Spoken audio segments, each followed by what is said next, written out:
These incredible poems by a writer named Kabir that Chris sent me. And I mean, it's really the first writings I've come across by any of these, great poets and saints that is so much the very nature of what Rudy taught me.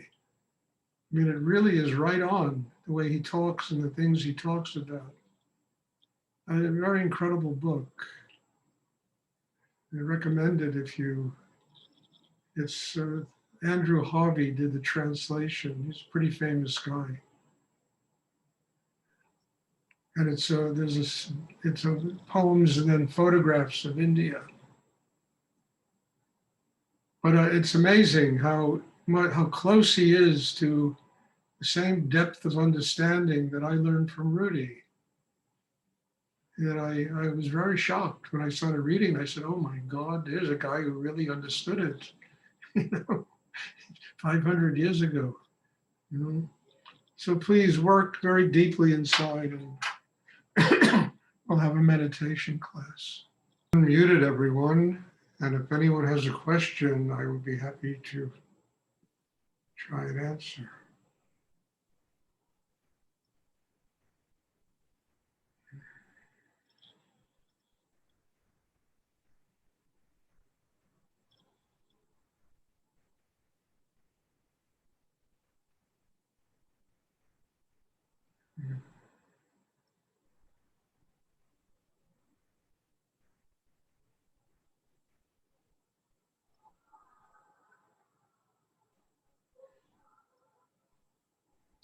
Does anyone have a question?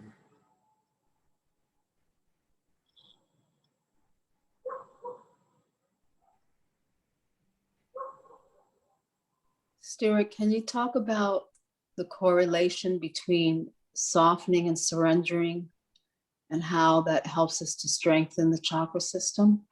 Between what? Softening and strengthening, softening and surrendering, and how that helps us to strengthen the chakra system. Not quite sure what you mean by softening. Surrendering. Surrendering. Well, look, it gets back to what I talk about all the time. If you're full of you, if you're full of your ego, your tension, your anxiety, I mean, I talk about this so much, I'm tired of it, I mean, there's no room for God. There's no room for spirit. You're just completely congested by your own garbage. And this is how most people live, because most people spend all their time in their heads. And when you're in your head, there's just going to be conflict. There's going to be duality. There's going to be basically illusion. So if you don't surrender all this stuff, and a word synonymous with surrender in our work would be transforming all this stuff into love, into chi, into shakti, into energy that flows through your chakra system. If you don't do it, then, as I say, 1,000 times, you can only fit so much water in a glass. If you're full of you, then there's no room for anything else. So you got to let go. You got to surrender. All of the stuff that's been congesting most people all their lives.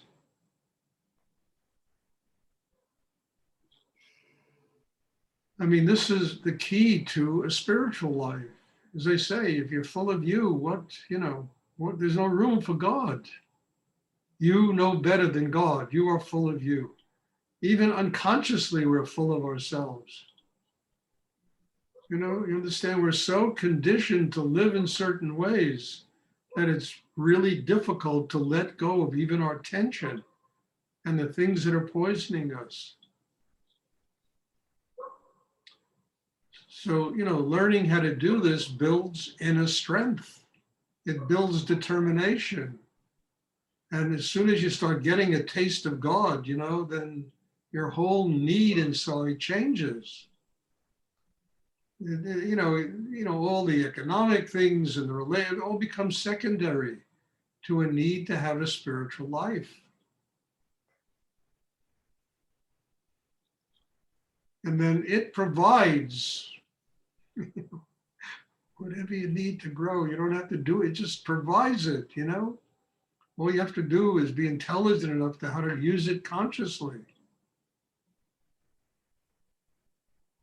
And it's the biggest problem. People are so conditioned to live with themselves, you know? I mean, laziness, lethargy, this whole thing inside us is I can't do, I can't succeed in life.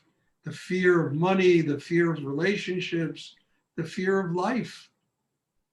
All of these things create certain conditioned ways that we control ourselves. And it fills us with ego, with garbage, with fear, with insecurity, with there's no room for God. We're constantly battling our own delusions. There's no room for higher energy to live inside us. We're full of us. So the whole,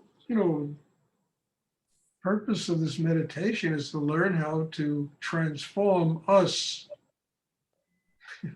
into a spiritual life.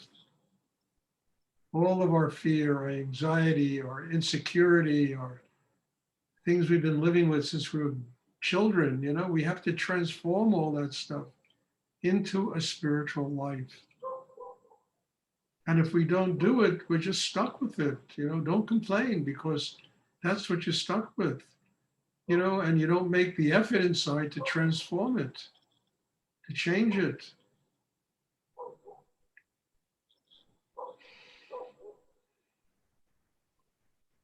That's all surrender is about, letting go of ourselves, making room in ourselves for God to come live. Not a bad idea.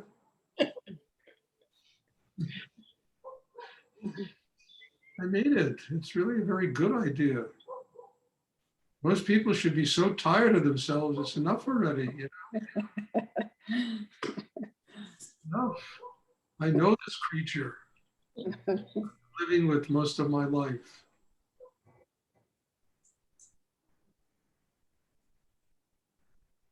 Thank you. You're welcome. And now it's not just me answering the same thing every time I'm in class. Do it for God's sake, so that no longer becomes a question. You become a living expression of somebody who is capable of doing what I'm talking about. Not because I need to control it, but for yourself, for God's sake, not for me. It's for yourself.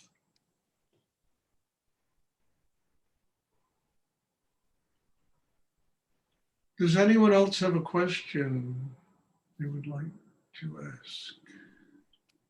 So Stuart, to off what you just said, on top of that, are you saying that, doing it is that we're taking our mind and extracting it from those thoughts, like that, whatever's coming up, putting it on the one, right below the belly in the third chakra, and just working to maintain the focus and just, is that the doing it we're talking about here? I'm talking, and then opening your heart, being grateful, sustaining an open heart. So the mind is quiet. When the mind is focused below the navel, it becomes quiet. And then you can start receiving real knowledge, real wisdom, which has nothing to do with ego and IQ and intelligence. It comes from God. It comes from a higher source or energy that's infinite in the universe. It can flow into you because you're no longer congesting yourself with all of those thoughts and tensions and things that go on in people's heads.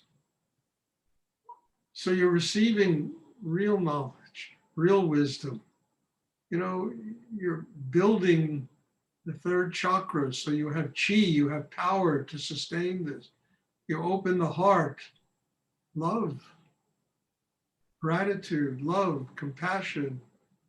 You understand, learning to live with those things is learning to live on the highest plane that a human being can live on. And in order to get to that plane, we have to transform our inner lives. We have to get grounded. We have to get the mind quiet. We have to get the heart open. We have to be able to, you know, channel sexual energy so that it ultimately awakens Kundalini. That's our job. Understand? That's the job of a human being. I mean, the universe, God, whatever you want to call it, provides all the energy, all the knowledge, all the wisdom to do these things. But it can't give us these things if we don't make the effort ourselves. You understand? To change, to transform years of conditioned living into openness. We have to do it. And I don't want to sound like a taskmaster, but for God's sake, this is not easy. You're up against a lifetime of, you know, yakking in the brain.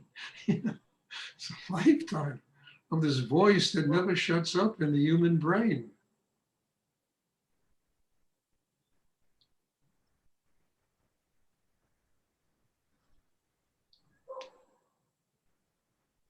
And the basis of this is so simple.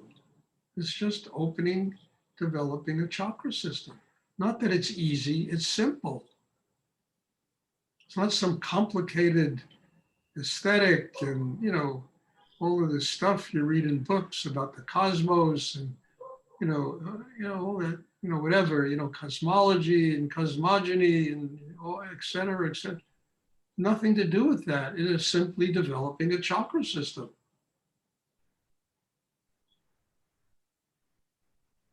Much more simple than, I mean, I used to read those books. Most of them gave me a headache when I was younger, I never could remember, a tenth of what I was reading, and I always wondered why. And then when I met Rudy, I discovered it was unnecessary. I didn't have to know all that stuff. All I had to do is build a system and then let the knowledge come from God. It doesn't have to come from things I remember in my brain.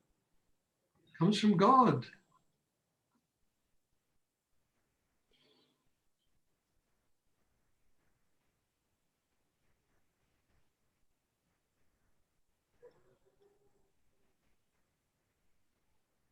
Does anyone else have a question they would like?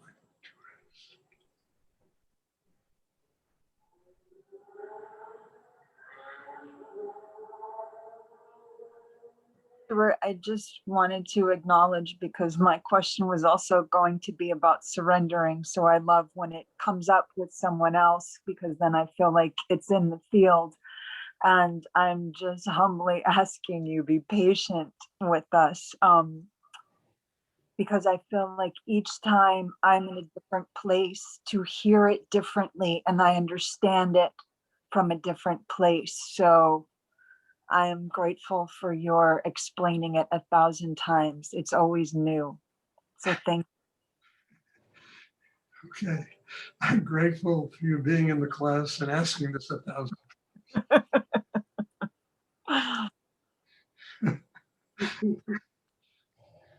Look, you know how long it took me so many years to learn these things. This is not something I just, I sat down in Rudy's first class and, oh yeah, okay, I got it. I mean, look, 2 years, 2 years into studying with him, I went to, well, the schmuck thinks he's having a spiritual life. That's what I heard from Rudy, Work on yourself. That's what he's telling me. Keep growing, just work on yourself. All of it will come. I don't know how many times I was called a schmuck by Rudy, He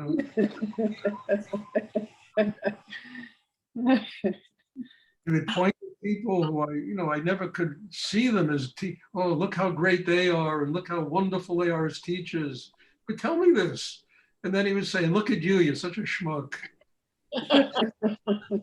This stuff, And I was like, whoa, until I finally got over it. I said, I'm not here to compete with anybody. I'm here to get his teachings. And when that day happened, I'll never forget, when that change took place in me, I walked up the steps to his ashram and I met him on the landing going into the house. He gave me a big hug and he said, Stuart, you really are my favorite of all of everybody. He told me this. I mean, I went from the kingdom of schmuckdom to be his favorite.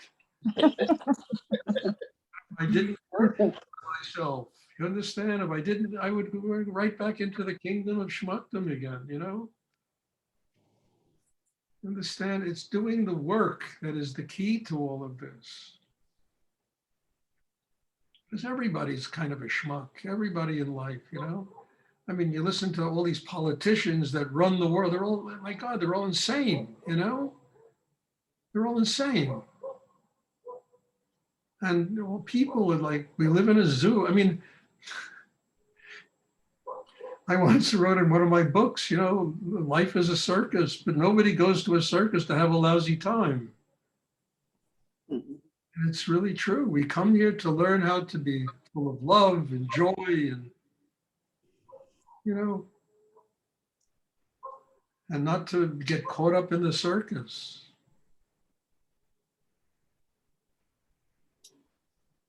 I mean, that's something that you would probably read in a book by Kabir. You know, life is a circus, you know. But nobody goes to a circus to have a lousy time.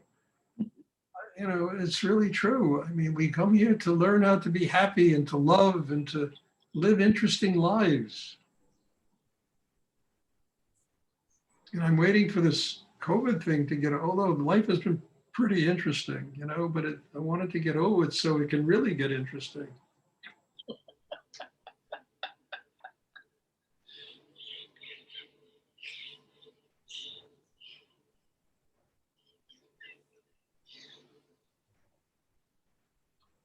Does anyone else have a question they would like to ask?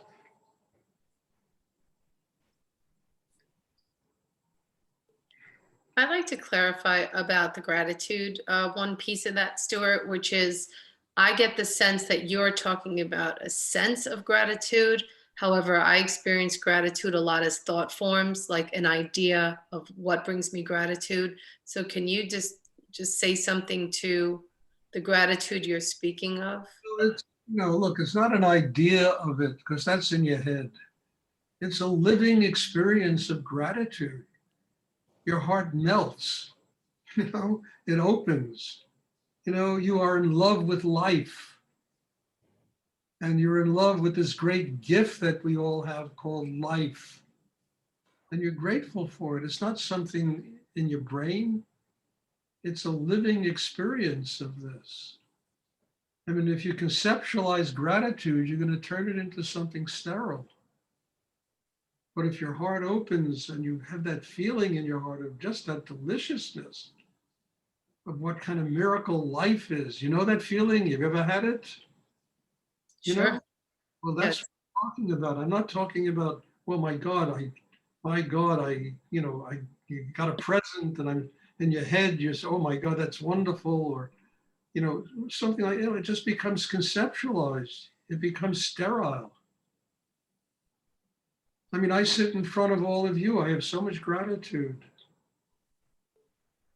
I mean, I never know who's going to come here, but all of you come. And I'm so grateful to sit here and do this with all of you that I feel like I'm a 2-year-old child, you know, that sweetness inside, that love inside, that inspires me to do this.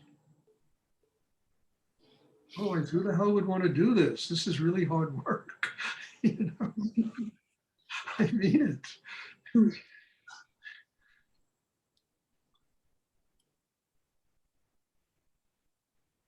And that never lets me ever take anyone who's sitting in this class for granted. Anyone. Every person who is in this class is precious. And then I move it over to the rest of my life. I went to the eyeglass place today. Everybody I met there, we laughed, we had fun, we talked, you know, everybody was precious.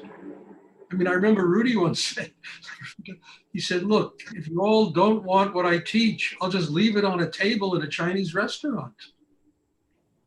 See, I remember, I'll never forget he said that because people were, you know, kind of crazy. They weren't really working in depth on themselves. I mean, you ever listen to the talks he gave in Big Indian? Every one of them is about, I'm not coming back here because nobody works on themselves. And it's, I mean, I was in those talks, listening to him. I used to go up to Big Indian with them in the same car, and then, you understand what I'm saying? It's like, you can't take it for granted. I mean, I'll repeat it again. Look, in the last 10 days, I have seen people who used to study with me. One of them I talked to on the phone, and it was shocking to me to see these people who I haven't seen in 25 years, 20 years, and to see how little growth has taken place inside them. Not to judge them, but to say to myself, Stuart, I am so grateful that I spent that last 20 years doing this inner work and growing and getting slowly but surely closer to God. And, instead of just, personality and stuff. And I'll tell you, it was shocking to me to see people like that. And then one person, I got a phone call that he had a stroke. Used to be a student of mine back in the 90s. And that in itself was shocking. And if you spend 20 years with gratitude, literally pouring out of you for life and for the great treasure, you don't get strokes. Strokes come from tension, from being trapped in yourself with tension.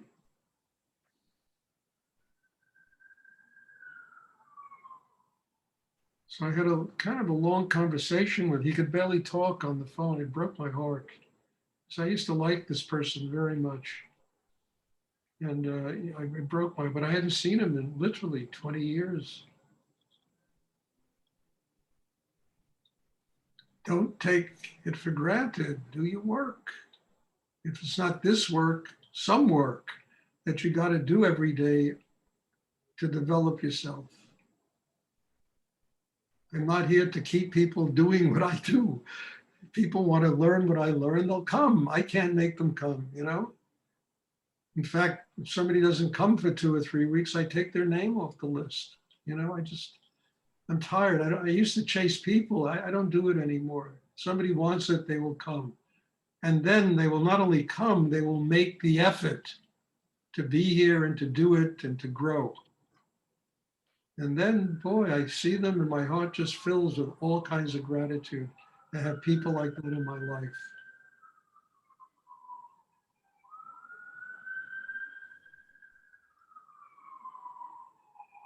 Does anyone else have a question they would like to ask?